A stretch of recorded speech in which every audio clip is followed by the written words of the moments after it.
इस वक्त मैं देवघर के उसी त्रिकूट पर्वत पर हूँ जहाँ पर रेस्क्यू ऑपरेशन चल रहा है। और देखिए, सेना का एक चॉपर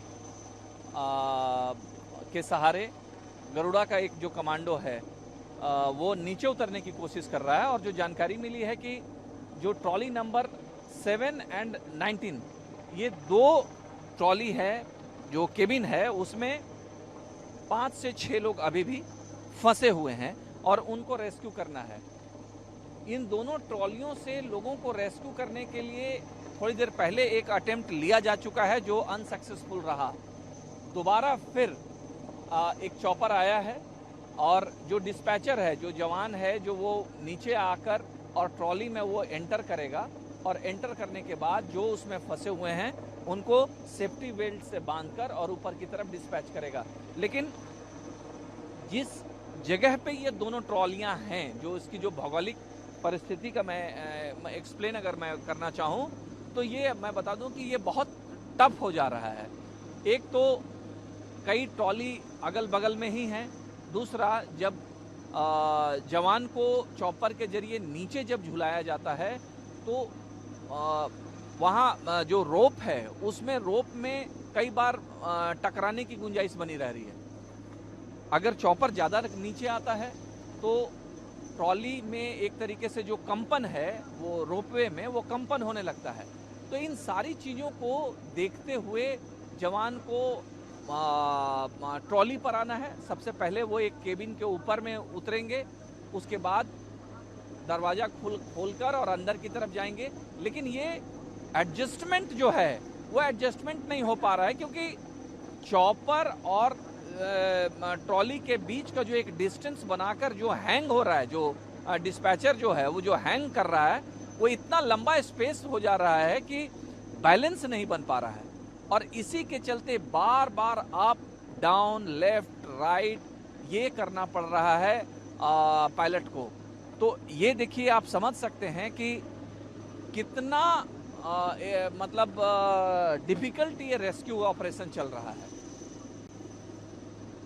धीरे धीरे देखिए, अब एक जगह स्टेबल होने के बाद, बिल्कुल स्टेबल हो जाने के बाद और धीरे धीरे स्लोली नीचे जो गरुड़ा का जो कमांडो है वो नीचे आया और अब फिर देखिए फिर ऊपर की तरफ ले जाया जा रहा है। क्योंकि जब तक प्रॉपर डायरेक्शन पर लैंडिंग नहीं होगी तब तक आप वो जो केबिन है उसमें आप एंटर नहीं कर पाएंगे।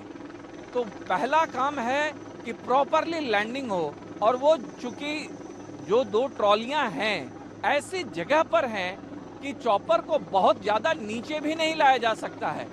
इस वजह से इसमें दिक्कत हो रही है। थोड़ी देर पहले एक बार कोशिश की गई जो नाकाम हुई, ये दोबारा हुआ और देखिए जैसा लग रहा है कि इस बार भी कहीं इसको टाला ना जाए। ऊपर की तरफ जवान को फिर खींच लिया गया है। अब आप उम्मीदें लगाए बैठे हुए हैं। आप जस्ट कल्पना कर सकते हैं कि 2 रात एक छोटे से ट्रॉली में लोग फंसे हुए हैं और ये 2 रात काटने के बाद ये जो दूत हैं एयरफोर्स के, जब ये चॉपर ऊपर में आ रहा होगा, आवाज़ सुनाई दे रही होगी, तो आप समझिए कि उनकी धड़कनें, उनकी हार्ट बीट कितनी तेज हो जाती होगी। क्योंकि एक जीने की जो ललक है वही लोगों को बचाए रखे हुए है।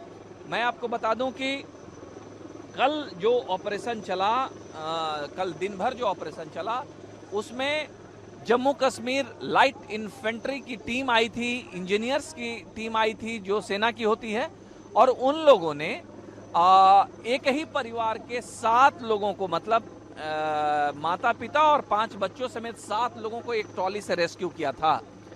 तो एक तो ये बात स्पष्ट हो गई कि ट्रॉली की जो क्षमता है, जो अधिकतम 4 लोगों को बिठाने की, एक ट्रॉली में 7 लोग भी बैठे हुए थे। मतलब जो ये चूक बताया जा रहा है, इस चूक का कारण ये भी है कि जो वेट की जो बैलेंसिंग होती है वो वेट की बैलेंसिंग नहीं की गई थी। खैर ये तो जांच के बाद पता चलेगा, लेकिन मैं आपको बता दूं कि ये सेकंड अटेम्प्ट एयरफोर्स ने लिया और वहाँ जो केबिन में जो लोग फंसे हैं वहाँ तक जो गरुड़ा का कमांडो है वो नहीं पहुँच पाया। और ये फिर से जो चॉपर है ये अपने बेस की तरफ फिर लौट गया है। अब थर्ड अटेम्प्ट होगा और देखना है कि इसमें सफलता मिलती है या नहीं। त्रिकुट पर्वत से मैं राजेश कुमार सिंह, ईटीवी भारत।